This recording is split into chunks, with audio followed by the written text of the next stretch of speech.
1월의 마지막 날이면서 오늘 5번째 주일을 맞이하였습니다.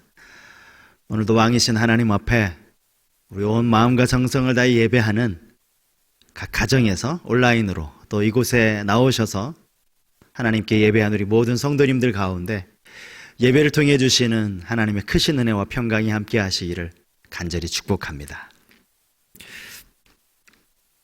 초기 기독교 교회의 대표적인 교부이면서 우리에게는 성자라고 알려져 있는 성 어거스틴이라는 분을 여러분들 잘 알고 계실 겁니다.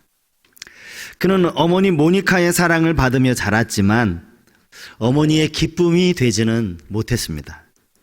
어려서부터 공부에는 별로 취미가 없었다고 하고요. 불량한 친구들과 어울려 지내면서 도둑질을 하기도 하고 그야말로 방탕한 삶을 살았던 것입니다. 어머니가 독실한 크리스찬이었음에도 불구하고 어거스틴은 8년 동안이나 마니교라고 하는 이단 종교에 빠져 생활했고요. 도덕적으로 자유분방한 삶을 살면서 부모님의 허락도 받지 않고 노예 출신의 한 여자와 동거하기도 했고 아들을 낳기도 했습니다. 또 어머니의 권유로 12살짜리 젊은 처녀와 약혼식을 했는데 약혼녀가 아직 어리다는 이유로 약혼녀 말고 또 다른 여자와 사귈 정도였다고 합니다. 망나니 같은 청년 시절을 보낸 어거스틴이라고 할 수 있을 겁니다. 그랬던 그가 회심을 하게 되고 나중에는 성절어까지 불려지게 된 것은 당연히 어머니 모니카의 기도가 있었기 때문이겠죠. 눈물로 기도하는 자식은 결코 망하지 않는다, 이런 믿음을 가지고 그는 매일같이 사랑하는 아들을 위해 기도했던 것입니다. 오랜 기도의 응답이라 할 수 있는 그의 회심은 어느 날 순식간에 이루어졌습니다. 32살이 되던 해 그가 경험한 회심을 그의 책 참회록에 보면 이렇게 기록을 해놓고 있습니다. 내 영혼 깊숙이 숨겨져 있는 내 인생의 비참함이 그대로 내 눈앞에 드러났고 강한 폭풍이 내 영혼을 흔들더니 내 눈에서는 눈물이 폭우처럼 쏟아지기 시작했다. 그리고 그때 이웃집 아이들이 부르는 노랫소리가 어거스틴이 귓가에 들려왔는데 그 노랫말이 집어서 읽어라, 집어서 읽어라 였다고 합니다. 노래소리를 듣자마자 그는 서재로 뛰어가서 성경을 펼쳤고요. 그가 펼친 성경, 그의 눈앞에 펼쳐진 성경 본문은 로마서 13장 13절이었습니다. 낮에와 같이 단정히 행하고 방탕하거나 술 취하지 말며 음란하거나 호색하지 말며 다투거나 시기하지 말고 오직 주 예수 그리스도로 옷 입고 정욕을 위하여 육신의 일을 도모하지 말라. 바로 그날 그동안에 방탕했던 청년 어거스틴이 성자 어거스틴으로 새롭게 태어나는 날, 바로 그날이었습니다. 새로운 인생, 변화된 새 삶을 살아가던 어느 날 우연히 길에서 한 여인을 만나게 됩니다.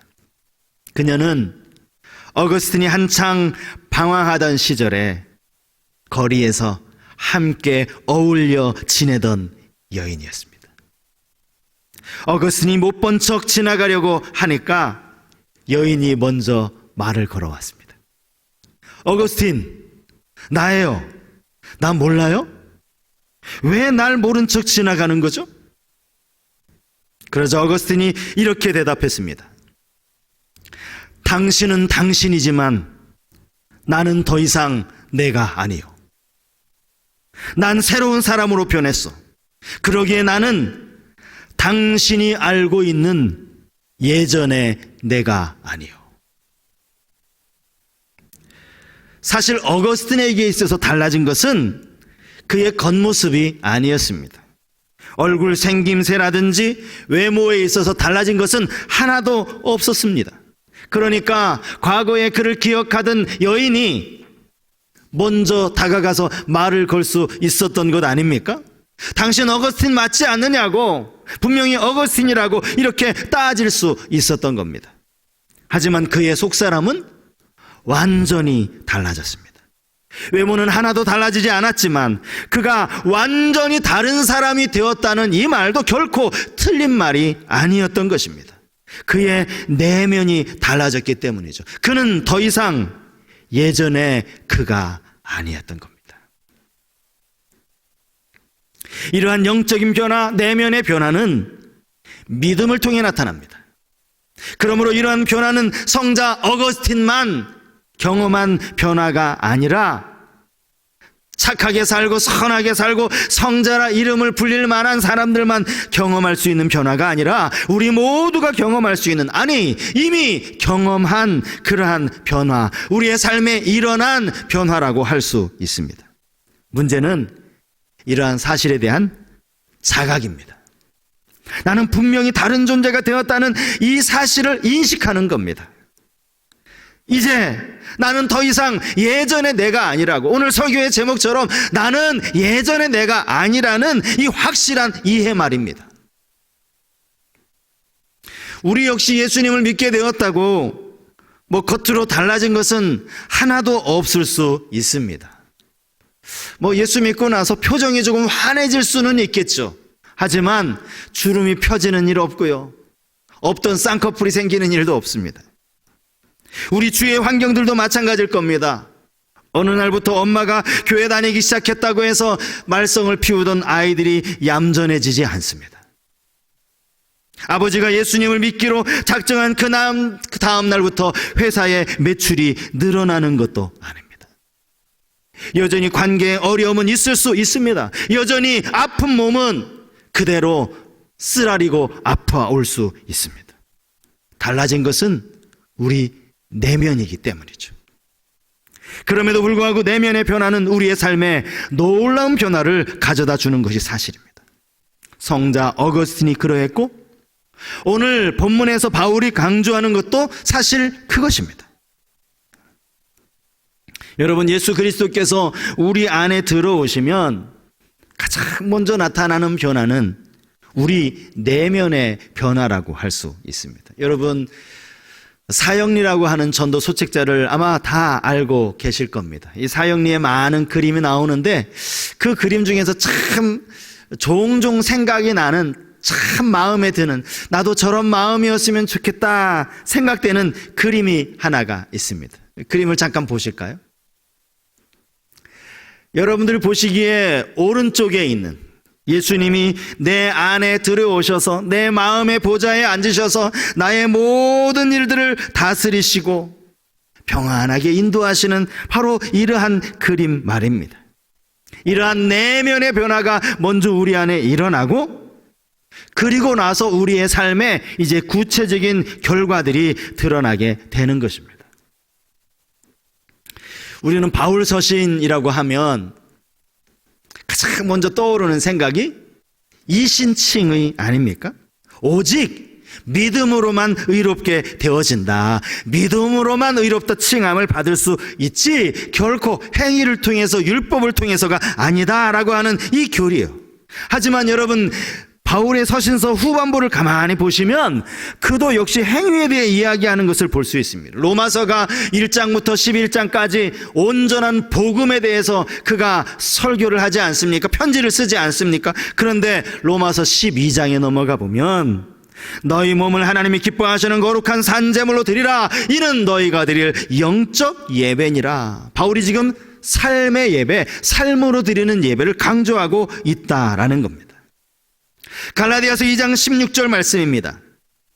사람이 의롭게 되는 것은 율법의 행위로 말미암음이 아니요 오직 예수 그리스도를 믿음으로 말미암는 줄 알므로 우리도 그리스도 예수를 믿나니 이는 우리가 율법의 행위로서가 아니고 그리스도를 믿음으로써 의롭다함을 얻으려 함이라. 율법의 행위로서는 의롭다함을 얻을 육체가 없느니라. 그런데 갈라디아서 6장에 가보면요, 낙심하지 말고 선을 행하라, 이런 말을 합니다. 기회 있는 대로 모든 이에게 착한 일을 하라, 이런 권면을 하고 있다라는 거예요. 우리는 여기에서 사도 바울의 신학을 혼돈해서는 안 됩니다. 바울이 앞에서는 이렇게 말하고 뒤에 가서는 딴소리를 하는 것이 아니라는 거죠. 앞에서는 복음을 이야기한 겁니다. 그 복음을 이야기한 이후에 뒤에 가서는 그로 인한 열매를 이야기하고 있는 것이기 때문입니다. 바울이 삶의 열매를 말하기 전에 항상 전제로 내세우는 게 있어요. 그게 뭐냐 하면 열매를 맺기에 합당한 조건, 바로 존재론적인 변화라는 겁니다. 그에 대한 좋은 예가 오늘 본문에 나와 있는데요. 에베소서 5장 8절 말씀입니다. 너희가 전에는 어둠이더니 이제는 주 안에서 빛이라 빛의 자녀들처럼 행하라. 이 짧은 말씀 안에는 시간을 가리키는 두 개의 부사가 나오죠. 전에는 이라는 부사와 이제는 이라는 부사입니다. 사실 이런 부사는 바울 서신 전체에서도 여러 번 사용되는 것을 찾아볼 수가 있습니다. 에베소서 2장 2절 말씀인데요. 그때에 너희는 그 가운데서 행하여 이 세상 풍조를 따르고 공중의 권세 잡은 자를 따랐으니 곧 지금 불순종의 아들들 가운데서 역사하는 영이라. 여기 그때에, 오늘 우리가 읽은 전에는 같은 원어도 같고 의미도 같습니다. 에베소서 2장 3절 말씀도 마찬가지입니다. 전에는 우리도 다 그 가운데서 우리 육체의 욕심을 따라 지내며 육체와 마음에 원하는 것을 하여 다른 이들과 같이 본질상 진노의 자녀이었더니, 전에는, 예수 그리스도를 믿기 전에는, 회심하기 전에는 성자 어거스틴도, 오늘 우리도 똑같이 쾌락을 쫓아 살아가던 그러한 진노의 자녀였다라는 말입니다. 육체를 따라 살았다는 그 점에서 있어서 어거스틴이나 우리나 사도 바울이나 에베소 교회 성도들이나 다 별반 다르지 않다라는 겁니다. 여기에 하나님의 은혜가 임하고 나니까 완전히 다른 사람이 되어지는 겁니다. 이제는 주 안에서 빛이 된 겁니다. 베드로전서 2장 10절 말씀입니다. 너희가 전에는 백성이 아니더니 이제는 하나님의 백성이요 전에는 긍휼을 얻지 못하였더니 이제는 긍휼을 얻은 자니라. 하나님의 은혜로 백성이 되었고 하나님의 은혜로 긍휼을 얻었다라는 겁니다. 여기에서 우리가 기억해야 하는 아주 중요한 사실이 하나 있어요. 우리는 더 이상 전의 은혜 사람이 아니라는 사실입니다. 우리는 더 이상 어두움이 아니라 빛이라는 사실입니다. 우리는 빛의 자녀들이라는 이 사실입니다. 바울이 말하고 있는 전제, 여러분 이것을 우리는 꼭 잊지 말아야 합니다. 저는 오늘 본문 말씀을 통해서 성도가 가져야 하는 가장 먼저 우선해야 하는 자기 인식, 나에 대한 인식, 그 자기 인식과 그와 더불어서 그에 따르는 삶의 방식, 이것들을 함께 연결지어서 생각해 보려고 합니다. 첫 번째로 생각해 볼 것은요, 사랑을 받는 자녀이므로 사랑 가운데서 행하라라는 겁니다. 앞에 사랑을 받는 자녀, 이것이 자기 인식이고요, 그에 따른 삶의 방식이 사랑 가운데 행하는 것입니다.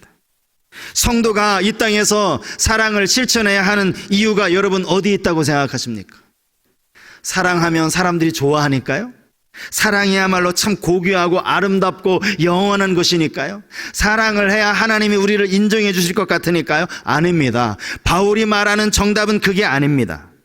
우리가 사랑해야 하는 근본적인 이유, 바울이 말하는 이유, 우리가 먼저 사랑을 받았기 때문입니다. 하나님께 사랑을 받고 있는 자녀라는 이 분명한 자기 인식이 자연스럽게 형제 사랑으로까지 흘러가게 되더라는 거예요. 말씀을 준비하는데 제가 느낀 것이 하나 있습니다. 글자 하나 차이인데요, 이 하나 차이의 의미가 엄청난 차이가 있다는 것, 하나가 달라지면서 의미가 엄청나게 달라졌다라는 것을 제가 발견하게 된 겁니다. 본문 1절에 나오는 사랑을 받는 자녀같이라는 구절, 사랑을 받는 자녀같이. 여러분, 받는과 받은이라는 차이는 그야말로 글자 하나 차이 아닙니까? 여기에는 엄청난 차이가 있습니다. 사실 이 차이는 시제의 차이예요. 받으는 과거형이고 받는은 현재형입니다. 지금 바울이 강조하고 있는 것은 바로 현재형이에요. 너희가 지금 사랑을 받고 있다. 지금도 여전히 하나님의 사랑을 받고 있다라는 이 사실을 지금 강조하고 있는 겁니다.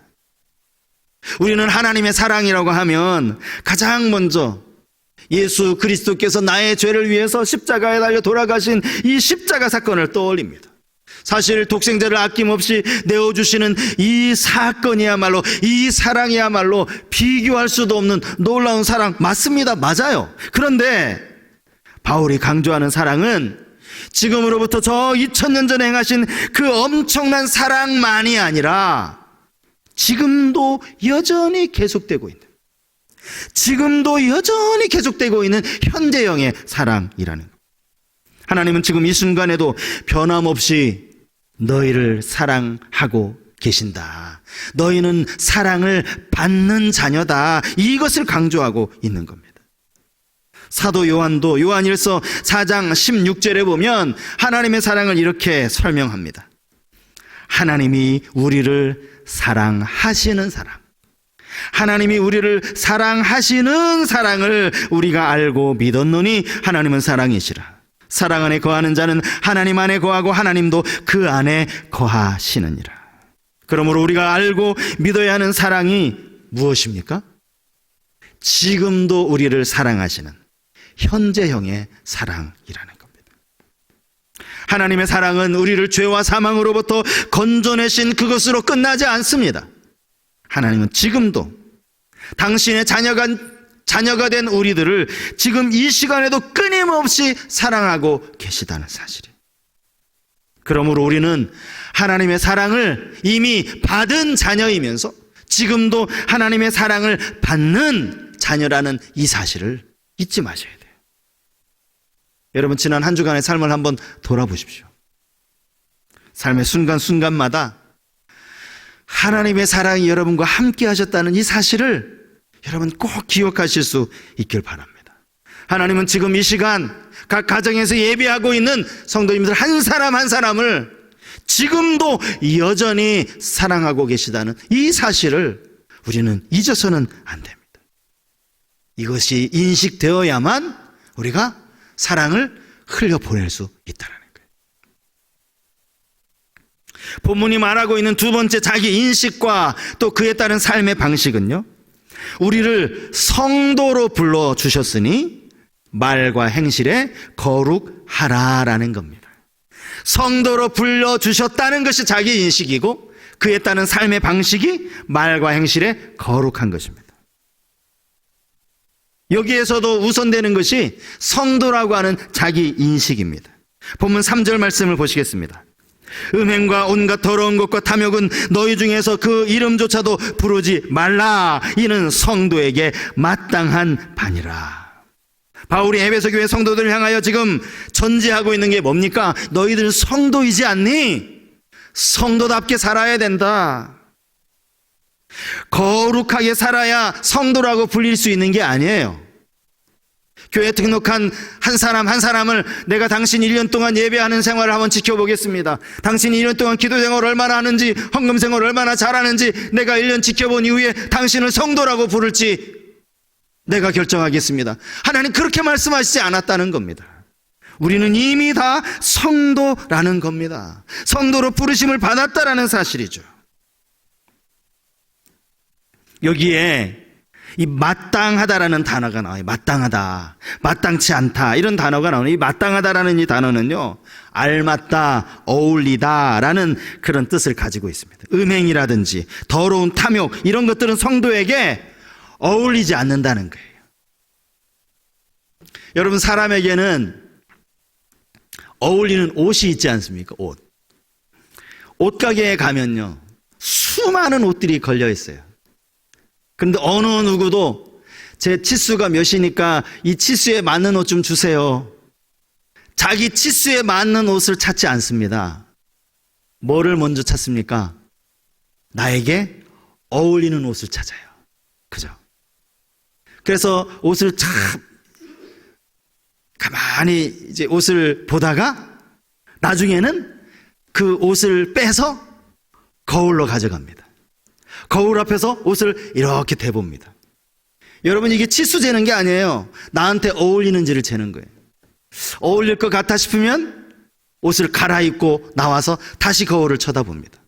분명히 치수도 맞고 어울릴 줄 알았는데 입어보니까 잘 안 어울리는 것 같아. 그러면 내게 치수가 딱 맞는 옷이라 할지라도 벗어놓고 나오게 되어 있어요. 그죠? 옷이라는 게 그거라는 겁니다.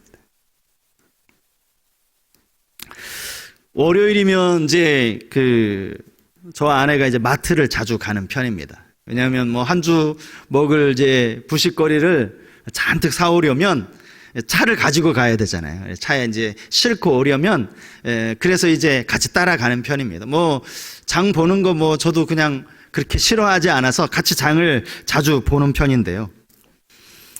가끔씩, 아주 가끔씩 이제 옷을 사러 갈 일이 생기면 제가 따라가는 것을 별로 안 좋아합니다. 그 이유가 뭔가 하면 제 눈에는 그냥 치수만 맞으면 다 괜찮아 보이거든요. 아, 이거 그냥 사. 치수 딱 맞네. 아, 이거 사면 되겠네. 아, 이것도 괜찮네. 그런데 오랜만에 큰맘 먹고 옷을 사는 사람의 입장에서는 여러분, 치수만 맞는다고 사지 않잖아요. 아니, 큰맘 먹고 사는 건데 이 집에도 들여다보고 나에게 어울리는 옷이 있나 다른 집에도 가보고 그렇게 해서 이제 사는 것 아닙니까? 그러니까 제가 딸이나 따라다니는 걸 별로 안 좋아해요. 저는 계속 아주 빨리 샀으면 좋겠거든요. 다 맞는데 내가 보기엔 다 어울리는데. 여러분, 사람이 옷 한 벌 사는 것도 자기에게 어울리는 옷을 사지 않습니까? 하물며 우리가 성도라면 성도에 맞지 않는 옷을 입어서 되겠느냐는 거예요. 성도에게 어울리지 않는 옷을 입어서 되겠느냐는 겁니다. 그런 것들은 버려야 한다는 거죠. 성경의 성도라고 이 번역된 이 단어는 헬라어로 하기오스입니다. 하기오스. 제가 헬라어를 가급적 말씀을 안 드리는데 이런 단어들은 그래도 알아두셔도 좋겠다, 그런 생각이 들어서 이제 말씀을 드리는데, 하기오스라는 이 단어의 뜻이 뭐냐면 거룩한, 신성한 이런 뜻을 가진 형용사입니다. 하기오스. 그런데 이 하기오스는 그 뜻에 따라서, 이 뜻이 그렇기 때문에 성도를 지칭할 때만 쓰여지는 단어가 아닙니다. 하기오스는요, 하나님을 일컬을 때도 사용되고죠, 또 성령을 일컬을 때도 동일하게 사용되는 단어가 이 하기오스입니다. 요한복음 6장 69절 말씀을 한번 보시면 여기 이런 말씀이 나옵니다. 우리가 주는 하나님의 거룩하신 자이신 줄 믿고 알았사옵나이다. 이 시몬 베드로가 한 말이거든요. 베드로가 예수님에 대해서 당신은 거룩하신 자입니다 라고 말하는데 헬라어로 하기오스입니다. 똑같은 단어예요. 하기오스라는 단어가 상당히 많이 사용된 경우는 아마 성령에 대해 이야기할 때 사용이 되어진 것 같습니다. 여러분, 성령이 거룩한 영이란 뜻 아닙니까?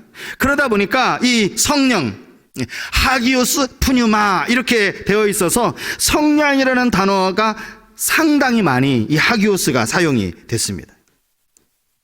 성경에 이 성도라는 단어가 예수님을 일컬을 때만, 성도를 일컬을 때만 사용되는 게 아니라 예수님을 일컬을 때도 또 성령님을 일컬을 때도 사용되어진다는 이 사실을 제가 새롭게 느끼고 저는 상당히 놀랐습니다. 아, 이 성도가, 이 성도라는 이 이름이 이 함부로 부를 이름이 아니구나. 이 하기오스라는 이름을 예수님께도 붙이고 성령님께도 붙였는데, 아, 그 똑같은 이름을 우리에게 이 성도라고 불려주셨구나. 여러분, 이게 얼마나 존귀한 이름입니까? 교회 다니는 많은 분들은요, 사실은 이 성도라는 이름을 조금 가볍게 생각합니다. 별로 조금 하찮은 것으로 생각하는 경향이 종종 있는 것 같아요. 성도라고 이야기하면, 아, 아직 집사님 안 되셨어요?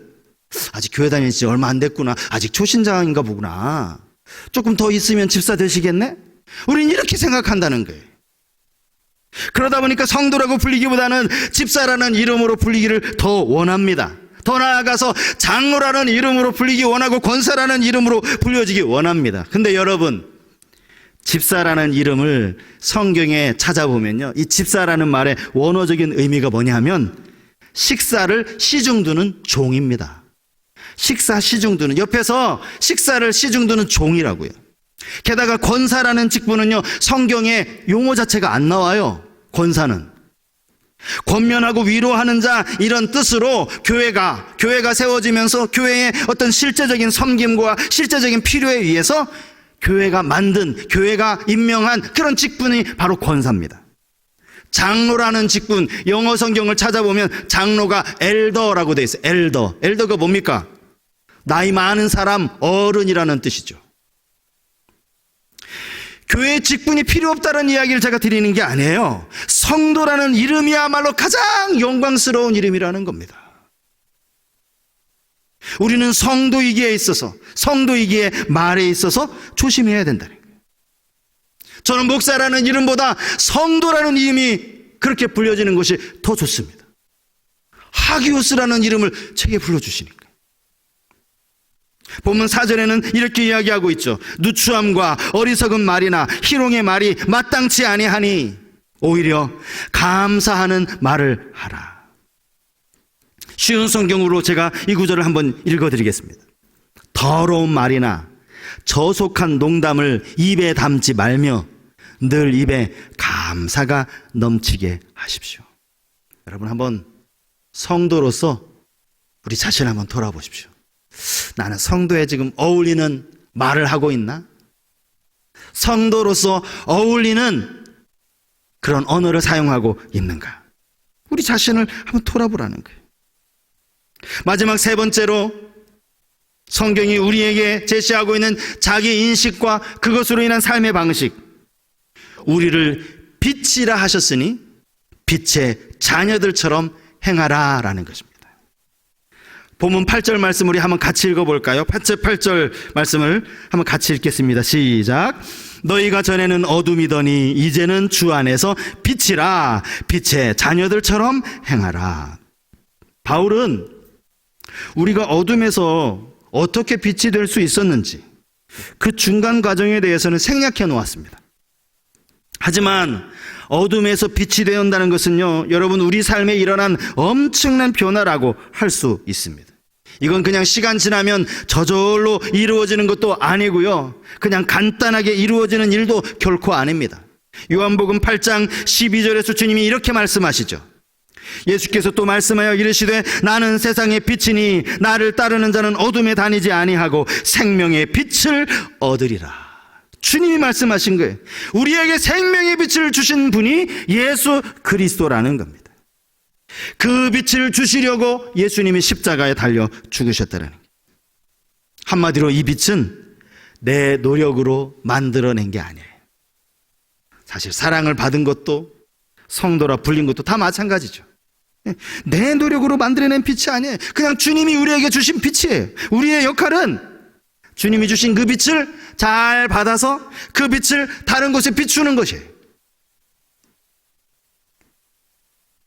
사랑하는 성도 여러분,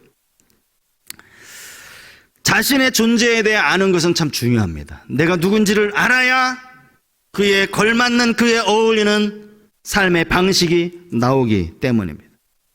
여러분, 우리는 빛입니다. 우리는 어둠이 아닙니다. 빛이라는 사실을 안다면 자연스럽게 우리의 삶에 빛이 비추어져야 합니다. 우리는 사랑을 받았고 지금도 사랑을 받는 자녀입니다. 이 사실을 안다면 우리는 자연스럽게 서로를 사랑할 수 있습니다. 우리는 성도입니다. 하기오스, 거룩한 자로 불러주셨습니다. 그렇다면 우리는 그에 어울리는 말과 어울리는 행동을 하게 된다는 거예요. 오늘 말씀 통해 내가 누구인지 정확하게 이해하는 그러한 은혜가 있기를 바랍니다. 그리고 그러한 이해를 가지고 존재에 어울리게 살아가는 그런 성도님들 되실 수 있기를 주님의 이름으로 축복합니다.